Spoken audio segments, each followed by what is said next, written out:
ये आकाशवाणी रायपुर है। प्रादेशिक समाचार बुलेटिन के साथ मैं शशिकांत यादव।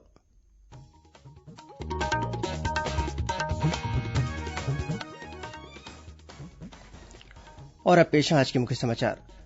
प्रधानमंत्री गरीब कल्याण अन्न योजना का विस्तार अब नवंबर महीने के आखिर तक किया जाएगा। प्रधानमंत्री ने की घोषणा।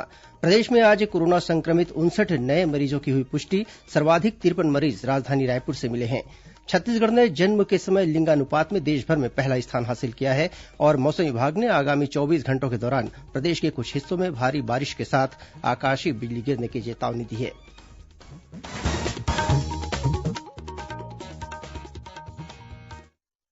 अब समाचार विस्तार से। प्रधानमंत्री नरेंद्र मोदी ने आज घोषणा की है कि प्रधानमंत्री गरीब कल्याण अन्न योजना का विस्तार अब दीपावली और छठ पूजा यानी नवंबर महीने के आखिरी तक किया जाएगा। देश के नाम आज शाम दिए गए अपने संबोधन में प्रधानमंत्री ने कहा कि अगले 5 महीनों के दौरान सरकार प्रधानमंत्री गरीब कल्याण अन्न योजना पर 90,000 करोड़ रुपए से ज्यादा खर्च करेगी। ये फैसला लिया गया है कि प्रधानमंत्री गरीब कल्याण अन्न योजना का विस्तार अब दिवाली और छठ पूजा तक यानी नवंबर महीने के आखिर तक कर दिया जाएगा। सरकार द्वारा इन 5 महीनों के लिए 80 करोड़ से ज्यादा गरीब भाई बहनों को हर महीने परिवार के हर सदस्य को 5 किलो गेहूं या 5 किलो चावल मुफ्त मुहैया कराया जाएगा और साथ ही प्रत्येक परिवार को हर महीने 1 किलो चना भी मुफ्त दिया जाएगा। श्री मोदी ने कहा कि पूरे भारत के लिए अब एक राशन कार्ड की व्यवस्था हो रही है। एक राष्ट्र एक राशन कार्ड की इस योजना का सबसे बड़ा लाभ उन गरीब लोगों को मिलेगा जो रोजगार या दूसरी आवश्यकताओं के लिए अपना गांव छोड़कर कहीं और जाते हैं। प्रधानमंत्री ने कहा कि सरकार द्वारा समय पर किए गए लॉकडाउन और अन्य फैसलों से भारत में लाखों लोगों का जीवन बचाया जा सका है। उन्होंने कहा कि देश में कोरोना से होने वाली मृत्यु दर को देखें तो दुनिया के अनेक देशों के मुकाबले भारत संभली हुई स्थिति में है। उन्होंने कहा कि बीते 3 महीनों में सरकार ने गरीबों और जरूरतमंदों को परेशानी से बचाने के लिए अनेक कदम उठाए हैं।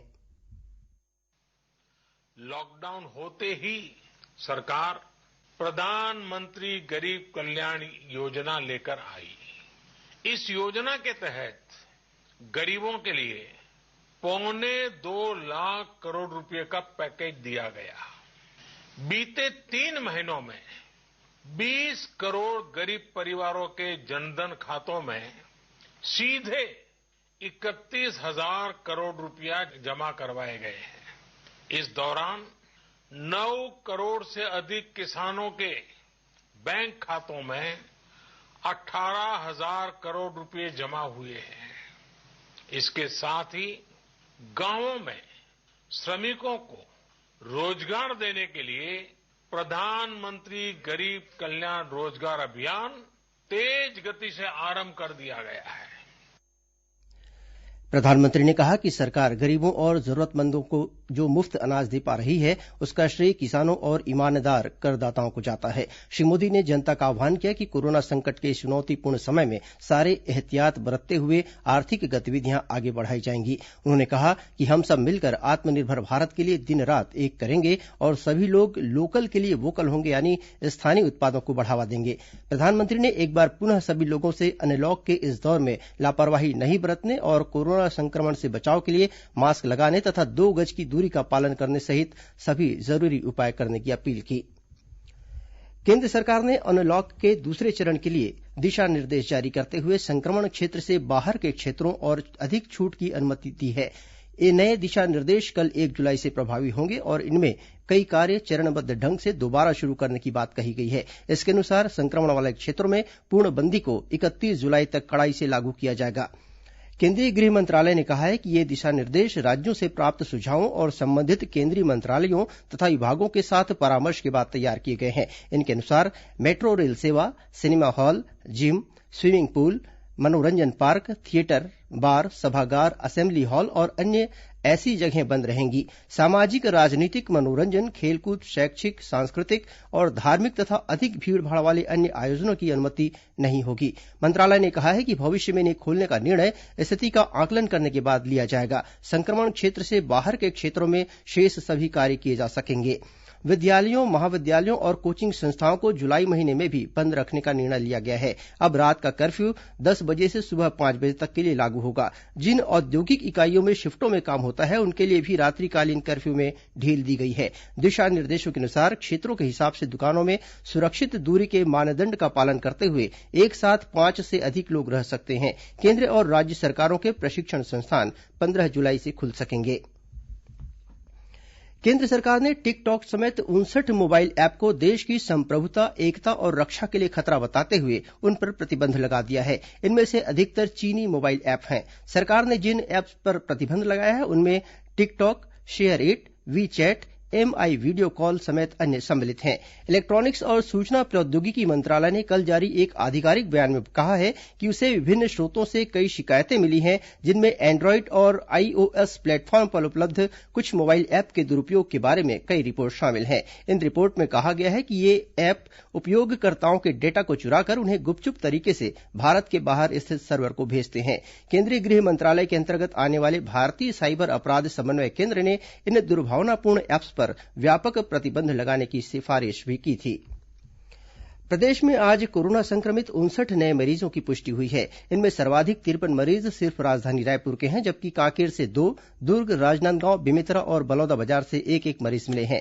राजधानी रायपुर में मिले 53 नए मरीजों में 19 छात्र हैं जो हाल ही में विदेश से लौटे हैं। उन्हें रायपुर के ही होटलों में पेड क्वारेंटाइन में रखा गया था। वहीं एम्स के डॉक्टर और कुछ स्वास्थ्यकर्मियों में भी कोरोना संक्रमण की पुष्टि हुई है। इस बीच कल दुर्ग जिले में 21 कोरोना संक्रमित मरीजों की पहचान की गई। इनमें सीमा सुरक्षा बल बीएसएफ के 9 जवान शामिल हैं। सभी को जिला कोविड अस्पताल में भर्ती कराया गया है। इसी तरह थाना नंदिनी अहिवारा में एक उप निरीक्षक और 2 आरक्षकों में कोरोना संक्रमण की पुष्टि होने के बाद थाने को सील कर दिया गया है।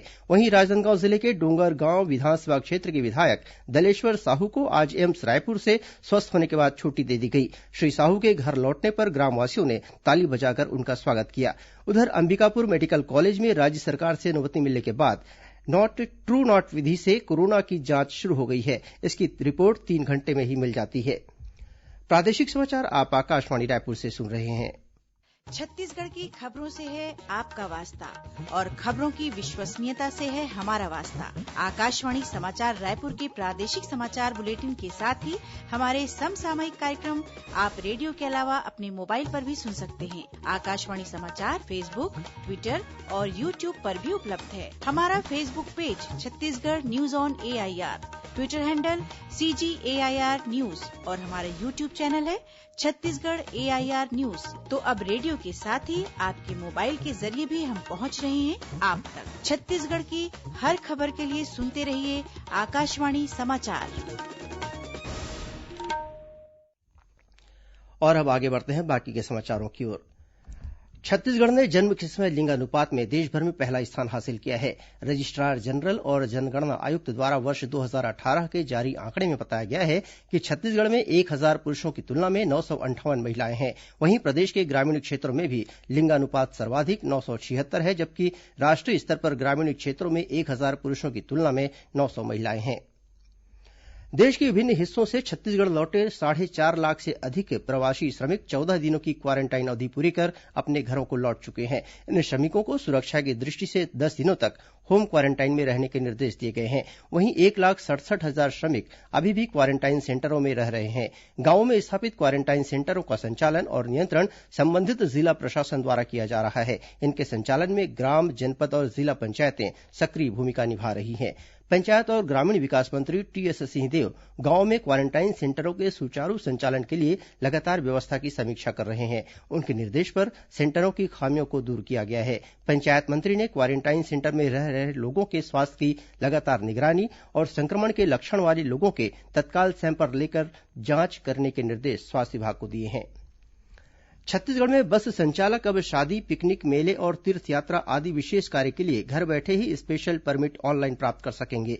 सरकार द्वारा इस सुविधा को अब पूरी तरह से ऑनलाइन किया जा रहा है। बस संचालकों को ऐसे विशेष कार्य के लिए अस्थायी परमिट लेना पड़ता है। सरकार के इस निर्णय से अब उन्हें इसके लिए परिवहन कार्यालय के चक्कर नहीं लगाना पड़ेगा। स्पेशल परमिट के लिए आवेदन से लेकर टैक्स और शुल्क भुगतान की सुविधा ऑनलाइन उपलब्ध रहेगी। रेलवे प्रशासन द्वारा लॉकडाउन के दौरान विभिन्न स्थानों में फंसे प्रवासी मजदूरों, तीर्थयात्रियों, पर्यटकों, छात्रों और अन्य व्यक्तियों को विभिन्न स्थानों पर ले जाने के लिए श्रमिक स्पेशल ट्रेन चलाई जा रही है।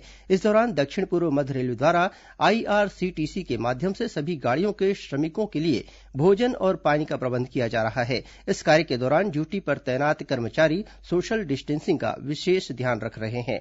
दक्षिण पूर्व मध्य रेलवे द्वारा बीते 1 मई से 24 जून तक 440 श्रमिक स्पेशल ट्रेनों में भोजन के करीब 7 लाख पैकेट और 9,36,000 से अधिक लीटर बोतल बंद पानी निःशुल्क श्रमिक यात्रियों के लिए उपलब्ध कराया गया है। दक्षिण पूर्व मध्य रेलवे बिलासपुर रेल मंडल ने एक नया कीर्तिमान स्थापित किया है। मंडल द्वारा 3 लोडेड मालगाड़ियों को एक साथ जोड़ते हुए लचकुरा स्टेशन से चक्रधरपुर स्टेशन तक triple long haul rake super anaconda चलाई गई। 15,000 टन से अधिक क्लिंकर से लोडेड 174 वैगनों को जोड़कर इस लॉन्ग हॉल रैक को चलाई गई। इसके लिए केवल एक लोको पायलट, एक सहायक लोको पायलट और एक गार्ड की आवश्यकता पड़ी। भारतीय रेलवे के इतिहास में पहली बार ऐसा हुआ है। इस तरह के परिचालन से क्रू सेट की बचत के साथ साथ रेलवे ट्रक का भी सही इस्तेमाल हो रहा है। राज्य सरकार ने उचित मूल्य की दुकानों में जुलाई महीने के लिए मिट्टी तेल का आवंटन जारी कर दिया है। प्रचलित राशन कार्डों और हॉकरों के लिए 4,000 से अधिक किलोलीटर मिट्टी तेल का आवंटन किया गया है। अगले महीने सार्वजनिक वितरण प्रणाली के तहत सभी प्राथमिकता, अंत्योदय और अन्नपूर्णा राशन कार्ड धारकों को मिट्टी तेल की पात्रता होगी। खाद्य विभाग के अधिकारियों ने बताया कि नगरीय क्षेत्रों के राशन कार्ड धारियों को अधिकतम 2 लीटर, ग्रामीण क्षेत्रों के तहत अनुसूचित क्षेत्रों में 3 लीटर और गैर अनुसूचित क्षेत्र के राशन कार्ड धारियों को अधिकतम 2 लीटर मिट्टी तेल की पात्रता होगी। मिट्टी तेल वितरण करने वाले हॉकर जिला प्रशासन द्वारा निर्धारित उचित मूल्य की दुकान के सामने राशन कार्ड धारियों को मिट्टी तेल वितरित करेंगे। हॉकरों के लिए प्रति हॉकर 85 लीटर के हिसाब से अलग से आवंटन जारी किया गया है। धमतरी जिले के ग्राम तेलिनसत्ती निवासी एक युवक द्वारा कल राजधानी रायपुर के सिविल लाइन थाना क्षेत्र में किए गए आत्मदाह के प्रयास की दंडाधिकारी जांच होगी। धमतरी कलेक्टर ने जांच के लिए अनुविभागीय दंडाधिकारी धमतरी को जांच अधिकारी नियुक्त किया है। इसके लिए 1 माह की समय सीमा निर्धारित की गई है। इस बीच कल शाम मुख्यमंत्री भूपेश बघेल ने आत्मदाह करने के प्रयास में घायल युवक की पत्नी से दूरभाष पर चर्चा कर उनके घर की स्थिति की जानकारी ली। मुख्यमंत्री ने चर्चा के दौरान उन्हें आवश्यक सहायता का आश्वासन भी दिया। राजनांदगांव जिले में केंद्रीय सहकारी बैंकों के माध्यम से पिछले 3 महीनों में लगभग 1 लाख किसानों को 380 करोड़ रुपए से अधिक का ऋण वितरित किया जा चुका है। करीब 150 करोड़ रुपए का ऋण अभी और वितरित किए जाएंगे। गौरतलब है कि जिले में करीब 1.25 लाख किसान हैं। इनमें से पिछले साल 1,57,000 किसानों ने लगभग 400 करोड़ रुपए खरीफ सीजन में सहकारी बैंकों से कर्ज लिया था। कबीरधाम जिले के वन मंडलाधिकारी दिलराज प्रभाकर ने ग्रामीणों से अपील की है कि गांव या घर के आसपास तेंदुआ दिखे तो तत्काल निकटतम वन अधिकारी या कर्मचारी को फोन या व्हाट्सएप के माध्यम से सूचना दे। उन्होंने वन्य प्राणियों से सुरक्षा और बचाव के लिए जारी एडवाइजरी में कहा है कि तेंदुए के साथ छेड़खानी न करें। और अब पेश है मौसम का हाल। मौसम विभाग ने आगामी 24 घंटों के दौरान प्रदेश के कुछ हिस्सों में भारी बारिश के साथ आकाशीय बिजली गिरने की चेतावनी दी है। आज राजधानी रायपुर सहित प्रदेश के कई स्थानों पर हल्की से मध्यम बारिश होने की खबर है। मौसम विभाग के मुताबिक एक चक्रवाती घेरा उत्तर छत्तीसगढ़ और उसके आसपास बना हुआ है, जिसके कारण प्रदेश के कई हिस्सों में बारिश हो रही है। अब कुछ अन्य खबरें संक्षिप्त में। कबीरधाम जिले की ग्राम पंचायत भेड़ागढ़ में आज कुएं में डूबने से दादी और पोती की मौत हो गई। राजनांदगांव जिले के ग्राम पथर्री में खेत में जुताई के दौरान ट्रैक्टर के पलटने से एक युवक की मौत हो गई। वहीं महासमुंद जिले में ट्रक की ठोकर से मोटरसाइकिल सवार एक महिला की मौत हो गई। गरियाबंद जिले में पुलिस ने तेंदुए की खाल के साथ एक व्यक्ति को गिरफ्तार किया है। आरोपी ओडिशा के रायघर जिले का रहने वाला है। महासमुंद जिले के वन परिक्षेत्र बागबाहरा में चीतल का शिकार करने के मामले में 3 लोगों को गिरफ्तार किया गया है। इस मामले में एक अन्य व्यक्ति को पहले ही गिरफ्तार कर जेल भेजा जा चुका है। और महासमुंद पुलिस ने घोड़ारी पुल पर नाकाबंदी कर एक वाहन से मध्यप्रदेश में बनी 5 लाख रुपए कीमत की 102 पेटी शराब जब्त की है। अंत में मुख्य समाचार एक बार फिर। प्रधानमंत्री गरीब कल्याण अन्न योजना का विस्तार अब नवंबर महीने के आखिर तक किया जाएगा। प्रधानमंत्री ने की घोषणा। प्रदेश में आज कोरोना संक्रमित 59 नए मरीजों की हुई पुष्टि। सर्वाधिक 53 मरीज राजधानी रायपुर से मिले हैं। छत्तीसगढ़ ने जन्म के समय लिंगानुपात में देशभर में पहला स्थान हासिल किया है। और मौसम विभाग ने आगामी 24 घंटों के दौरान प्रदेश के कुछ हिस्सों में भारी बारिश के साथ आकाशीय बिजली गिरने की चेतावनी दी है। इसी के साथ प्रादेशिक समाचार बुलेटिन समाप्त हुआ। नमस्कार।